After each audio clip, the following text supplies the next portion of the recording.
আমরা the similar soul channel আবার নিয়ে চলে এসেছি একটা নতুন জার্নি, নতুন অ্যামেজিং জার্নি। অনেকদিন ধরে প্ল্যান করছিলাম কোথাও একটা বেরিয়ে আসবো, অনেকদিন ধরে প্ল্যান চলছিল। লাস্টে আমরা একটা মানে সাডেন প্ল্যান হয়ে গেছে। হ্যাঁ সাডেনই বলতে পারো তোমরা। আমরা নেপালে যাব, আমাদের প্রতিবেশী। অনেক কিছু দেখার রয়েছে, এভারেস্ট রয়েছে, প্লাস অনেক টেম্পল রয়েছে, সীতা মায়ের জন্মস্থল ওখানে।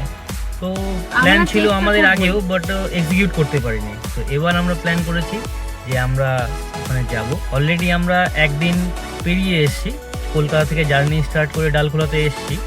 একদিন স্টে করে 5:30 আমরা 5:30 ঠিক রওনা দিচ্ছি। হ্যাঁ, অলরেডি বৃষ্টি আমাদের ওয়েলকাম করেছে। যদি মনে করেন যাবেন, প্ল্যান করেন, তো আপনারা তো খুব ইজি হয়ে যাবে আমাদের ভিডিওটা দেখলে আপনাদের জন্য।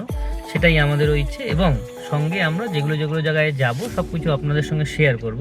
আমাদের থাকবে, কিন্তু পাশে থাকবে। আপাতত এইটুকুই বলে জার্নিটা স্টার্ট করি। Durga Durga, happy journey. Happy journey. যেমনটা বললাম, বৃষ্টি এসে আমাদের পুরো ক্লান্তি ধুয়ে দিয়েছে গতকালকে। তো আমরা বৃষ্টিতে বেরোনো কিন্তু সবসময় একটা পজিটিভ সাইন মনে করি। বৃষ্টি আমাদের ওয়েলকাম জানায় এবং আমরা বেরোবো এবং বৃষ্টি হবে না, সেটা কিন্তু কখনোই এখনো অবধি সম্ভব হয়নি। আমরা যেখানেই যাই না কেন, বৃষ্টি আমাদের সঙ্গ ছাড়ে না। তো তোমরা এবার এনজয় করো আমাদের সাথে এই রাস্তা, আর পরে যেখানে যেখানে আমরা যাব, যা যা করবো তোমাদের সামনে অবশ্যই তুলে ধরবো। সাথে থাকো তোমরা আর দেখতে থাকো আমাদের এই জার্নি।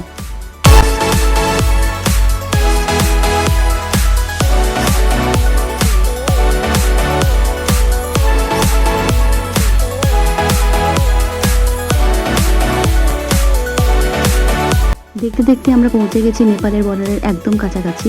এবং প্রথমেই বলে রাখি, আমাদের সেখানে ভানসার করতে হয়েছিল। ভানসার অর্থাৎ নেপালে যাওয়ার জন্য স্পেশাল পারমিট লাগে পার্সোনাল গাড়ি নিয়ে, এবং নেপালি রুপিস 700 পার ডে হিসাবে আমাদের ওখানে ভানসার করতে হয়েছিল। যা যা ডকুমেন্ট লাগে আমি ক্যাপশনে মেনশন করে দিয়েছি, অবশ্যই দেখে নিও।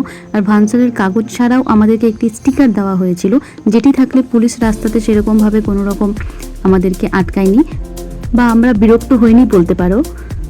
এই আমরা নেপালে ঢুকে গেছি, এবং ঢোকার পরেই আমরা যেটা করেছিলাম সেটা এনসেল কোম্পানির সিম নিয়ে নিয়েছিলাম, যেটা ডিটেলস আমি ক্যাপশনে দিয়ে দিয়েছি।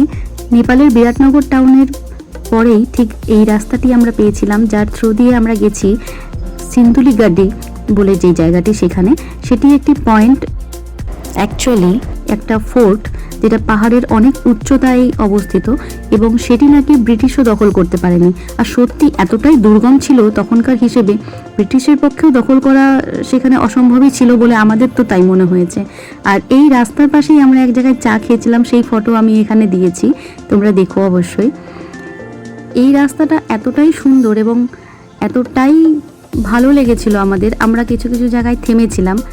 জানি না থামাটা কতটা সেফ, তবে আমরা সত্যি বলতে কিছু জায়গায় থেমেছিলাম এবং প্রাকৃতিক সৌন্দর্য উপভোগ করেছিলাম।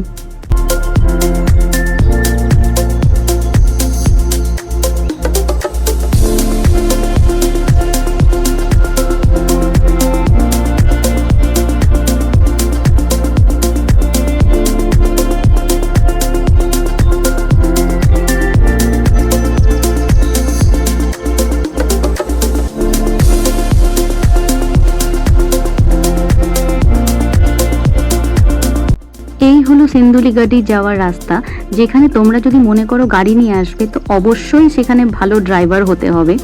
যদি ভালোভাবে ড্রাইভ করতে না পারো, রাস্তাটা এতটাই টেরা বেঁকা বা কার্ভ আছে রাস্তায় যে কোনো সময় দুর্ঘটনা ঘটতে পারে। তো অবশ্যই সাবধানে তোমরাও যাবে যদি যেতে চাও এইভাবে নিজেরা গাড়ি নিয়ে।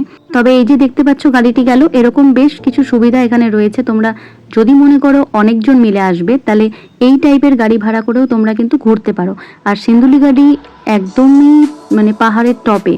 তো তোমরা দেখো রাস্তাটা কিভাবে গেছে, একটু পরে তোমাদের জন্য সেই ভিডিও আছে, তো দেখতে থাকো।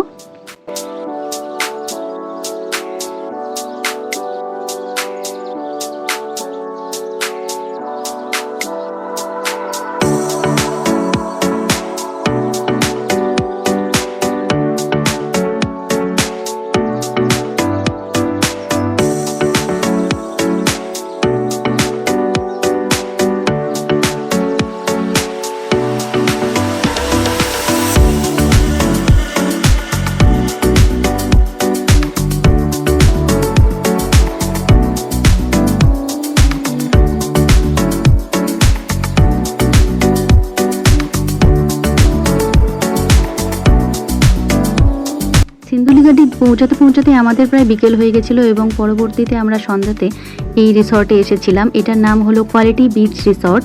রিসর্টটি অসম্ভব সুন্দর একটা প্রপার্টি, তোমরা এখানে স্টে করতেই পারো।